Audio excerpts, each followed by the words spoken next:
देखो ममता, मैंने तुमसे पहले ही बोला था कि मुझे बेटी नहीं चाहिए, मुझे बेटा चाहिए। फिर तुमने इस मनहूस लड़की को क्यों पैदा किया? आप ऐसा क्यों कह रहे हैं जी? ये तो भगवान का दिया तोहफा है। बेटी हो या बेटा, क्या फर्क पड़ता है? मैंने क्या कहा तुझे समझ में नहीं आता? मुझे सिर्फ बेटा चाहिए, बेटा। अगर भगवान ने चाहा तो अगली बार हमें बेटा ही होगा। अरे कुछ भी हो, पर मैं इस मनहूस लड़की को अपनी बेटी नहीं मानूंगा। बिरजू की बात सुन ममता दुखी हो जाती है। सुनो, मैं जंगल जा रहा हूँ लकड़ियाँ काटने।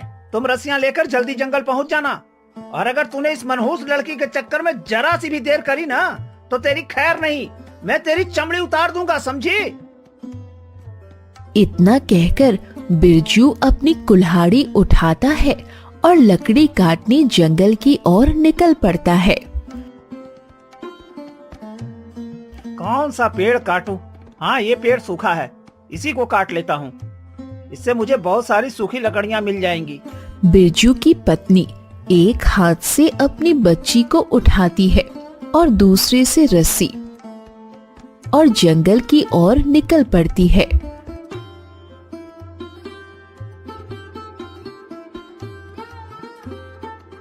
आ गई महारानी। अरे मुझे तो लगा था कि तुझे आने में आज बहुत देर लगेगी, लेकिन तू तो समय से पहले ही आ गई। धन्य हो तेरा। चल, अब ज्यादा समय बर्बाद मत कर और इन सारी सूखी लकड़ियों को रस्सी में बांधकर घर ले चल। ममता लकड़ियों को रस्सी से बांधकर अपने सिर पर रख लेती है और दूसरे हाथ से बच्ची को उठाने लगती है, लेकिन लकड़ियों का वजन ज्यादा होने के कारण उससे बच्ची गोद में लेते नहीं बनती। सुनिए जी, मैंने लकड़ियों को तो सिर पर उठा लिया है, लेकिन मेरी बच्ची मेरे से उठती नहीं बन रही है। कृपया कर आप मेरी बच्ची को मेरे गोद में उठाकर दे दो ना। मैं इस मनहूस बच्ची को उठाकर तेरी गोद में दूं? अरे ये तूने सोच कैसे लिया है? अरे मैं इस जन्म में तो क्या, आने वाले अगले जन्म में भी इस बच्ची को हाथ नहीं लगाने वाला। और अब तो मेरी सुन, मैं घर जा रहा हूँ, तू जल्दी से लकड़ियाँ लेकर घर पहुँच। तू चाहे इस बच्ची को लेकर आ या ना, लेकिन अगर तू घर में लकड़ियाँ लेकर नहीं आई ना, तो तेरी खैर नहीं है। इतना बोलकर बिरजू वहाँ से चला जाता है। हे भगवान, अब मैं क्या करूं? अगर मैं लकड़ियां लेकर नहीं गई तो वो मुझे बहुत मारेंगे। मैं दोनों को एक साथ लेकर नहीं जा सकती। एक काम करती हूँ, पहले लकड़ियां लेकर चली जाती हूँ, फिर बच्ची को आकर ले जाऊंगी। हाँ, यही ठीक रहेगा। ऐसा कहकर ममता वहाँ से लकड़ियां लेकर घर चली जाती है और बच्ची को वहीं छोड़ जाती है, जिससे वो मासूम बच्ची वहीं बैठी बैठी रोती रहती है। थोड़ी देर बाद वहाँ से कुछ गाय गुजर रही होती है। तभी उन्हें बच्ची की रोने की आवाज सुनाई देती है। अरे बहन, तुम्हें कुछ सुनाई दे रहा है? हाँ बहन, मुझे किसी के रोने की आवाज सुनाई दे रही है। न जाने कौन है। चलो चलकर देखते हैं इस वीरान जंगल में आखिर कौन रो रहा है। सभी गाय उस मासूम बच्ची के पास जाती है। अरे अरे, ये क्या, इतनी छोटी बच्ची, आखिर इतनी छोटी बच्ची को यहाँ कौन छोड़ गया? हे भगवान, कैसे कैसे निर्दयी लोग हैं इस दुनिया में। इस सुनसान वीरान जंगल में इस नन्ही सी बच्ची को छोड़ गए। देखो देखो कैसे रो रही है ये। बहन, लगता है ये बच्ची भूखी है। रुको, मैं इसे अपना दूध पिला देती हूँ। हाँ, ये सही रहेगा। गाय का दूध पीकर बच्ची रोना बंद कर देती है और खुशी खुशी खेलने लगती है। अब सही है, लगता है भूख से रो रही थी। बहन, अब इस बच्ची को ही देखती रहोगी कि घर भी चलोगी? समय हो रहा है। पर बहन, इस बच्ची को यहाँ अकेले कैसे छोड़कर चलूं? इसका क्या करें? अगर हमने इस बच्ची को यहाँ अकेले छोड़ा तो जंगली जानवर इसे मारकर खा जाएंगे। नहीं नहीं, मैं इसे अकेले नहीं छोड़ने वाली। तो फिर क्या करें बहन? एक काम करते हैं, इस बच्ची को अपने साथ ले चलते हैं। इतना कहकर गाय उस बच्ची को अपनी पीठ में उठाकर बिठा लेती है और सारी गाय वहां से अपने घर की ओर निकल जाती है। कुछ देर में इस बच्ची की माँ भागते हुए वहां आती है। अरे मेरी बच्ची कहाँ गई? मैं तो उसे यहीं छोड़कर गई थी। हाय मेरी बच्ची कहाँ गई? कोई जंगली जानवर तो नहीं ले गया मेरी बच्ची को? इसमें गलती मेरी ही है। अपनी बच्ची को इस जंगल में अकेले छोड़कर गई थी। हे प्रभु, मेरी बच्ची की रक्षा करना। बच्ची के ना मिलने पर ममता बहुत दुखी होती है और फूट फूट कर रोने लगती है। अगली सुबह। लेकिन कपिला बहन, हम इस बच्ची को कब तक अपने पास रखेंगे? मुझे तो डर है कहीं कोई जंगली जानवर इस मासूम बच्ची को कोई हानि न पहुंचा दे। पर बहन, हम कर भी तो क्या सकते हैं? इस बच्ची को अकेले भी तो नहीं छोड़ सकते। अगर हम उस जंगल में इस बच्ची को अकेले छोड़ देते हैं तो सोचो, इसके साथ कोई भी हादसा हो सकता है। लेकिन तुम खुद सोचो, हम इस बच्ची का ख्याल कैसे रखेंगे? मुझे कुछ नहीं पता बहन, पर अब मैं इस बच्ची को अकेले नहीं छोड़ूंगी। हम इस बच्ची को अपने पास ही रखेंगे और हम सभी गाय मिलकर इस बच्ची का पालन पोषण करेंगे। उस दिन से वो सभी गाय मिलकर उस बच्ची का अच्छे से ख्याल रखने लगती है। वो सभी गाय जहाँ भी घास चरने जाती, उस बच्ची को भी अपने साथ ले जाया करती और उसका बारी बारी से ख्याल रखती। धीरे धीरे समय बीतता गया। वो बच्ची उन्हीं गाय को अपनी माँ समझने लगी, उन्हीं का दूध पीती और उन्हीं के साथ खेलती थी। बहन, अब हमारी बच्ची देखो कितनी बड़ी हो गई है। हाँ हाँ सांवली बहन, तुम सही कह रही हो। हमारी बच्ची अब बड़ी हो रही है। तो क्यों ना अब हम अपनी बच्ची को घर पर ही छोड़कर जाया करें। वैसे भी जंगल में बहुत खतरनाक खतरनाक जानवर हो गए हैं। हमारी बच्ची घर पर ही सुरक्षित रहेगी। तुम सही कह रही हो बहन, हमारी बच्ची अब बड़ी हो चुकी है। इसे अब जंगल में ले जाना सही नहीं है। बेटी, तुम अब इस घर में ही रहो। हम तुम्हारे लिए जंगल से मीठे मीठे और स्वादिष्ट फल ले आया करेंगे। तुम इस घर में बिल्कुल सुरक्षित हो। ठीक है माँ, जैसा आप ठीक समझे, मैं घर पर ही रहूंगी। बेटी, जब हम सभी गाय घास चरने जंगल की ओर चले जाते, तब तुम अंदर से कुंडी लगा लेना और जब तक हम यहाँ ना आए, तुम इस घर से बाहर मत निकलना, ठीक है? ठीक है माँ, जब तक आप सभी नहीं आ जाती, मैं इस घर से बिल्कुल भी बाहर नहीं निकलूंगी। ठीक है बेटी, फिर हम सभी चलते हैं। तुम अपना ख्याल रखना और हाँ, कुंडी बाहर से लगा लेना। अगर कोई अनजान तुम्हारे पास आए तो बिल्कुल मत आने देना, ठीक है मेरी प्यारी बच्ची? हाँ माँ, बिल्कुल, आप फिक्र मत करिए और निश्चिंत होकर जाइए। आप सभी भी अपना ख्याल रखिएगा। सारी गाय वहाँ से चली जाती है। अरे वाह, कितना सुंदर है ये जंगल। मन तो करता है सारा दिन यहीं बैठी रहूं और इन सभी पक्षियों और तितलियों को निहारती रहूं। एक काम करती हूँ, थोड़ी देर यहीं बैठती हूँ, फिर मैं अंदर चली जाऊंगी। इतना सोचकर वो बच्ची वहीं बैठ जाती है। तभी एक राक्षस शिकार की तलाश में घूमता हुआ वहां आता है। आज तो सारा जंगल घूम लिया, लेकिन मुझे अभी तक कोई शिकार नहीं मिला। अब क्या करूं? भूख से तो मेरी जान निकली जा रही है। एक काम करता हूँ, थोड़ा आगे जाकर और देखता हूँ, शायद आगे कोई शिकार मिल जाए।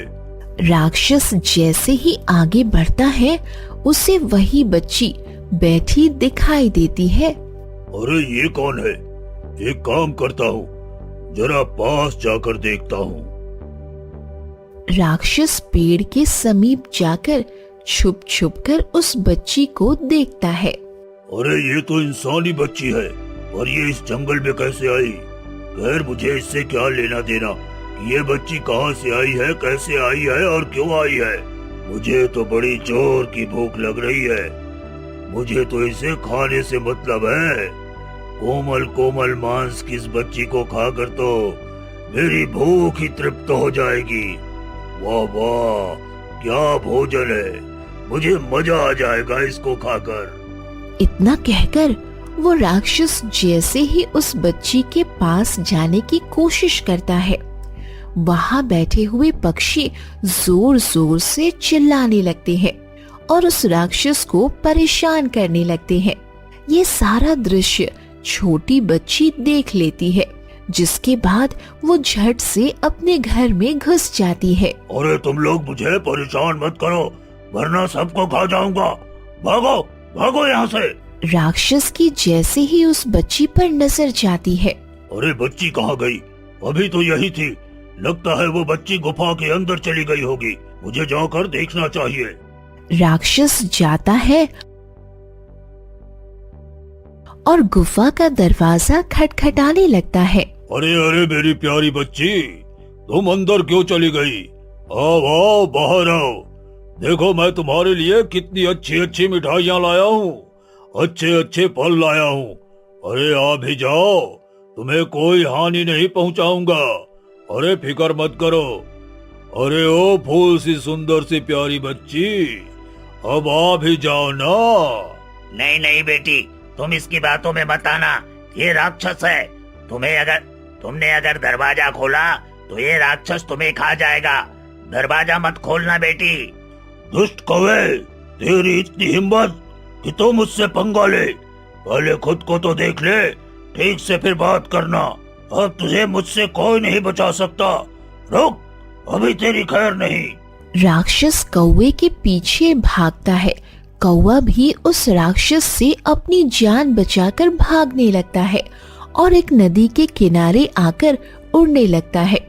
तभी वो राक्षस एक बड़ा पत्थर फेंक कर मारता है, जिससे कौवा घायल होकर नदी में गिर जाता है। ओ मजा आएगा, बहुत ज्यादा। उस बच्ची का हित ऐसी बन रहा था। हाँ, जो मुझसे टकराएगा चूर चूर हो जाएगा। मेरे शिकार को मुझसे दूर करने चला था। बड़े दिनों बाद तो इंसानी मांस मिला है, और इसे ऐसे कैसे जाने दो। चलो अब जल्दी से उस बच्ची के पास जाता हूँ।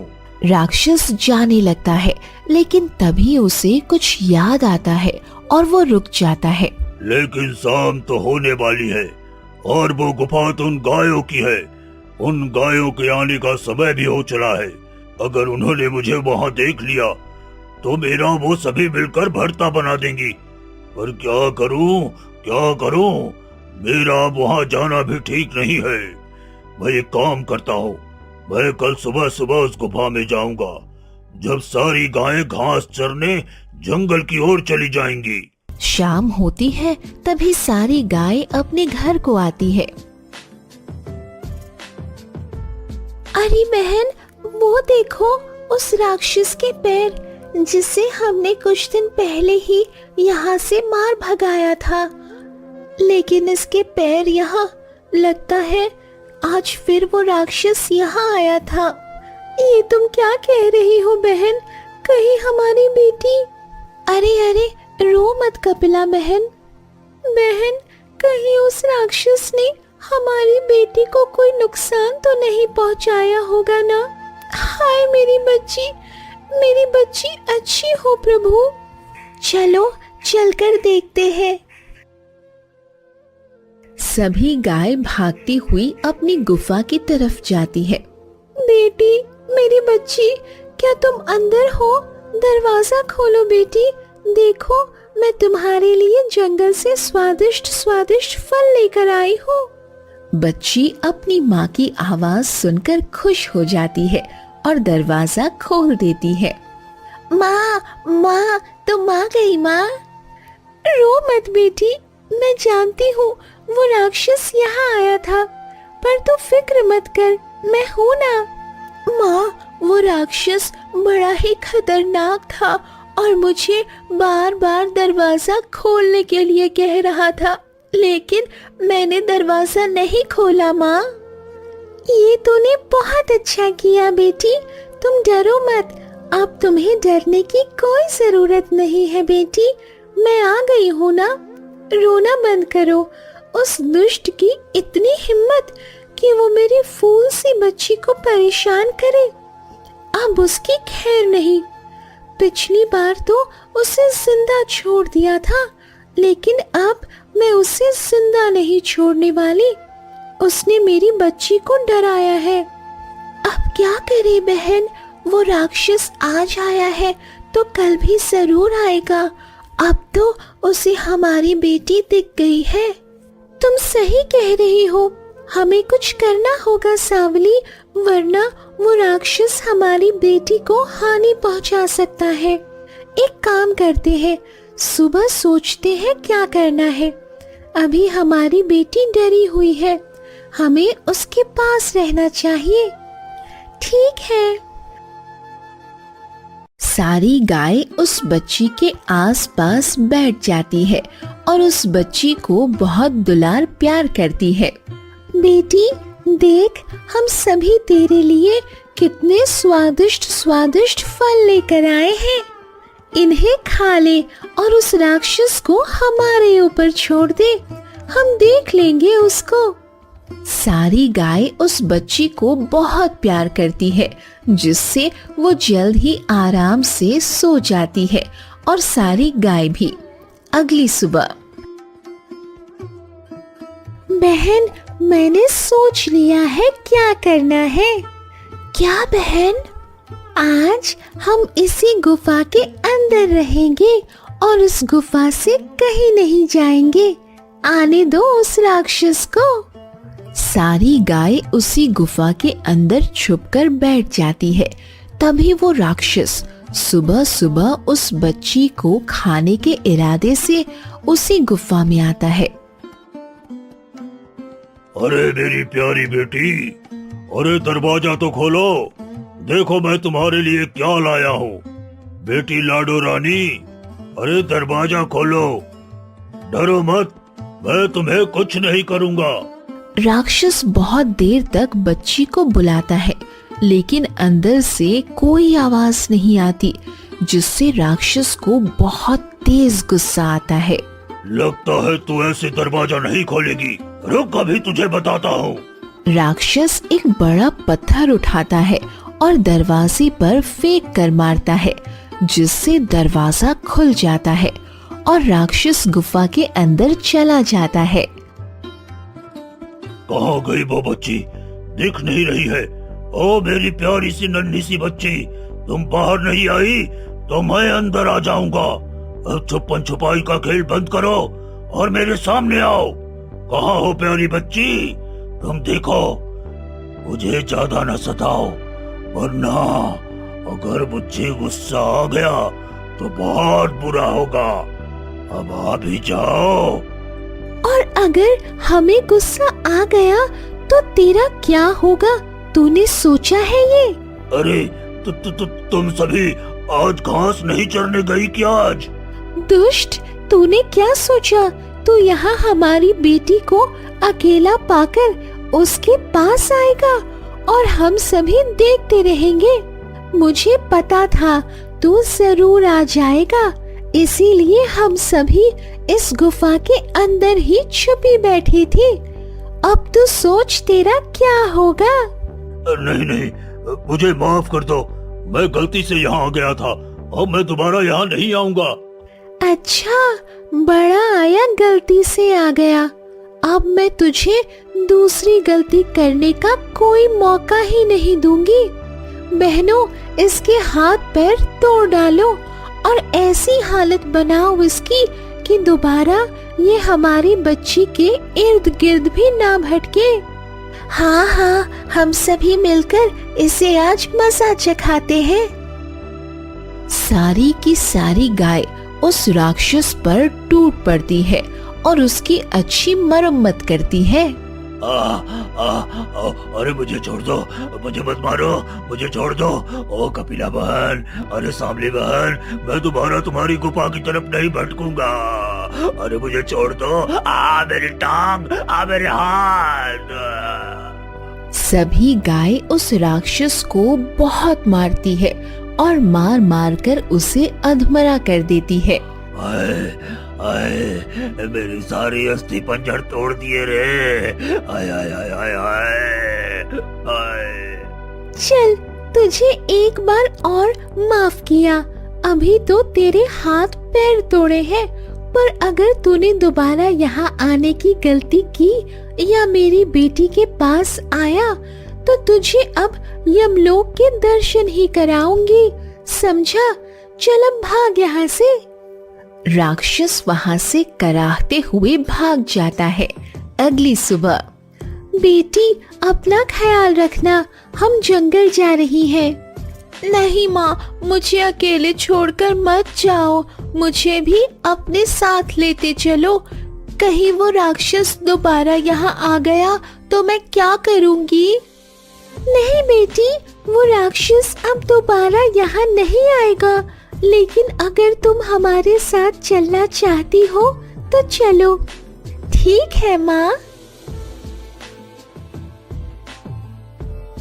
बच्ची उन सभी गायों के साथ जंगल की ओर चली जाती है। धीरे धीरे समय बीतता है और वो बच्ची एक सुंदर लड़की बन जाती है। अब वो उस जंगल में बेफिक्र रहती है। जंगल के पक्षियों से उसकी दोस्ती थी, जिसके साथ वो सारा दिन बात करती, झरनों में स्नान करती और सारे जंगल में यहाँ से वहाँ घूमती और अपनी सभी माँओं से बहुत प्यार करती। एक दिन की बात है, लड़की एक पत्थर पर बैठे बैठे पक्षियों से बात कर रही होती है कि तभी वहाँ से एक सुंदर राजकुमार गुजरता है। तभी उसकी नजर उस सुंदर लड़की पर पड़ती है, जिसे देख वो मोहित हो जाता है। अद्भुत, इतनी सुंदर लड़की मैंने आज तक नहीं देखी। कौन है ये और इस जंगल में क्या कर रही है? एक काम करता हूँ, इसके पास जाकर पूछता हूँ। राजकुमार जैसे ही उस लड़की के पास आता है, लड़की राजकुमार को देखकर अपनी गुफा के अंदर भाग जाती है। अरे ये क्या, ये लड़की मुझे देखकर अचानक भाग क्यों गई? और इसने तो दरवाजा भी लगा लिया। राजकुमार उदास हो वहाँ से वापस अपने घर आ जाता है, लेकिन जंगल से आते ही राजकुमार उदास उदास रहने लगता है। बेटे, क्या हुआ है तुम्हें? मैं देख रहा हूँ जब से तो जंगल से आए हो, बहुत उदास उदास से हो। कोई बात अगर तुम्हें परेशान कर रही है तो मुझे बताओ, मैं जरूर उसका निवारण करूँगा। राजकुमार सारी बातें अपने पिता को बताता है। पिताजी, मैं उस लड़की से प्रेम करने लगा हूँ। अगर मुझे वो नहीं मिली तो मैं अपने प्राण त्याग दूंगा। नहीं नहीं पुत्र, ऐसा मत कहो। मैं आज ही सैनिकों को उस जंगल में भेजता हूँ। तुम उदास न हो, तुम जिससे कहोगे तुम्हारी शादी मैं उसी से करवाऊंगा। क्या क्या सच में पिताजी? हाँ पुत्र। सैनिकों, जाओ उस जंगल में जहाँ पर भी वो लड़की है, उसे खोज कर हमारे महल में ले आओ। पुत्र, डरो मत, तुम मुझे अपने माता पिता की तरह ही समझो। राजा उस लड़की से बहुत सारे सवाल पूछते हैं, लेकिन लड़की डर के मारे कुछ नहीं बोलती। अरे महाराज, आप भी इन सवालों की बौछार किए पड़े हैं। बेटी आओ, तुम मेरे साथ आओ। रानी दिल की बहुत अच्छी थी। वो उस लड़की से अच्छी अच्छी और प्यार से बातें करती, उसे बहुत प्यार करती, जिससे वो लड़की उस परिवार में अच्छे से घुल मिल गई थी। कुछ दिन बाद, बेटी अब तो तुम हमें भली भांति जानने लगी हो, क्या तुम अब मेरे पुत्र से विवाह करने को तैयार हो? महारानी जी, आपको जो उचित लगे आप वो करिए, मुझे आपकी हर बात मंजूर है। आप जैसा कहेंगी मैं वैसा ही करूंगी। राजा और रानी मिलकर अपने बेटे की शादी उस लड़की से करा देते हैं। कुछ दिन तो सब खुशी खुशी रहते हैं, लेकिन एक दिन लड़की फूट फूट कर रोती है। अरे अरे, क्या हुआ मेरी प्यारी राजकुमारी, तुम्हें? तुम रो क्यों रही हो? राजकुमार जी, मुझे आज मेरी माताओं की बहुत याद आ रही है। न जाने वो सभी मेरे बिना कैसी होंगी। माताएं? राजकुमारी जी, आपकी माताएं कितनी हैं? लड़की राजकुमार को सारी बातें बताती है। अच्छा अच्छा, मैं सब समझ गया। तुम बिल्कुल भी फिक्र मत करो, मैं तुम्हें तुम्हारी माताओं से अवश्य मिलवाऊंगा। आखिर वो सभी मेरी भी तो माताएं हुई ना। राजकुमार राजकुमारी के साथ रथ में बैठता है और जंगल की ओर चल पड़ता है। राजकुमार अपना रथ उस जंगल में वहीं रोकता है जहां बहुत सारी गाय घास चर रही होती हैं। माँ, माँ देखो, मैं आ गई माँ। ओह मेरी बच्ची! कपिला गाय अपनी बेटी को देख भागती हुई उसके पास आती है और दोनों गले से लग बहुत रोते हैं। मेरी बेटी, कहाँ चली गई थी तू अपनी माँ को छोड़कर? मैंने तुझे कितना याद किया, मैंने तुम्हें कहाँ कहाँ नहीं ढूंढा। तुम्हारे बिना तो मेरे शरीर में प्राण ही नहीं बचे हैं। नहीं माँ, ऐसा मत कहिए, आप तो मेरी प्यारी माँ हैं, मुझे माफ कर दीजिए, मैं आपसे बिना बताए चली गई। इनसे मिलिए माँ। कौन है बेटी ये? माँ, ये राजकुमार है, मैं इन्हीं के साथ चली गई थी। मैंने इनसे विवाह कर लिया है, अब ये मेरे पति है माँ। बेटी, ये खबर सुनाकर तो तूने मुझे खुश कर दिया। बहुत अच्छा लगा जानकर कि मेरी बेटी ने विवाह कर लिया है। भगवान मेरी बेटी को हमेशा खुश रखे, उसे संसार की सारी खुशियां मिले। जा बेटी, तू अब अपने संसार में बहुत खुश रहना। ऐसा कह लड़की वहां से अपने पति के साथ चली जाती है और खुशी खुशी रहने लगती है।